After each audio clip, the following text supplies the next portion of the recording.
Hello and welcome to Experiencing Love. I'm your host, Philip Jocks, and I'm so glad that you're here. How many times, if at all, can you make a mistake before you start to beat yourself up about it? I'm not saying that you should beat yourself up. No, just the opposite. I think you should encourage yourself to make mistakes. But what's your limit if you have one?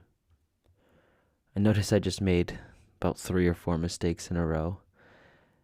And instead of beating myself up about it, I laughed. I made jokes.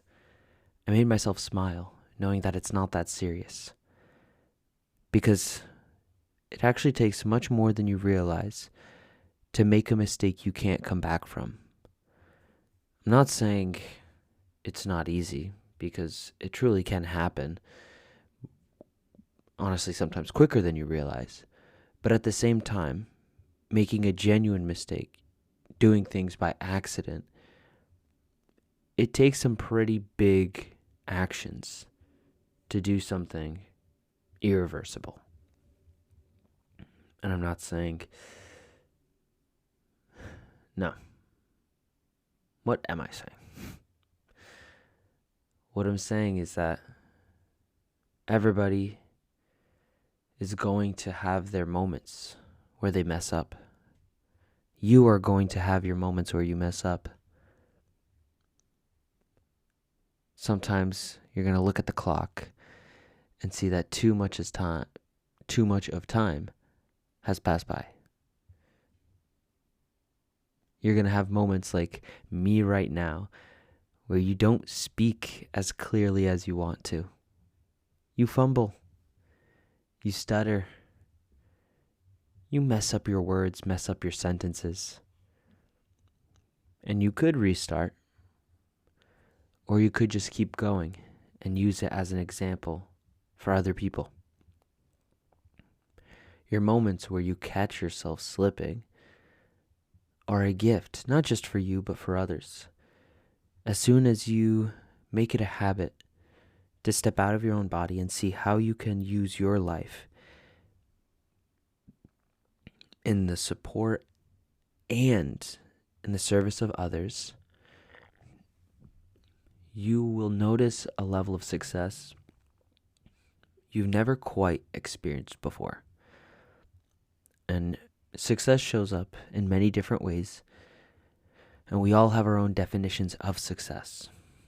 One of the ways for me is not just intangible outcome, but it's also in emotion, in my experience. I feel successful when I reach my outcome and I do it in a way where I'm happy, I'm pleased with myself. Maybe I'm fulfilled, or at the very least, I'm at peace. I'm okay with the way things happened. It's not always fun to make mistakes, but they are very helpful. A part of me, I guess, does avoid mistakes, or maybe not mistakes, but the pain associated with messing up. And that said, there are times when I do it anyways, because I know that the bigger picture is much more important than the present moment or feeling a little bit uncomfortable just for a time. Truly, there's a part of me right now that feels uncomfortable. It feels uncomfortable because I know what I'm doing right now isn't the best for my health, isn't the best for my state. But I also know that I'm teaching myself, and that very soon I'm going to start a new chapter of my life. And in that chapter, I get to decide a lot of things. I get to decide how I show up. I get to decide what I learn, the actions I take.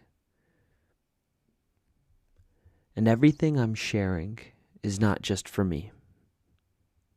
I'm not the only one that has this opportunity. You do too. You have the chance to learn. You have the chance to make a mistake and become bigger for it, and then share with the people around you what you're learning. I'm repeating myself now, truly, because this idea is not complicated. It's quite simple. It's not always easy, but in life, things are rarely so easy or so hard. I mainly just ask, are they worth it? Is learning this skill worth it for me?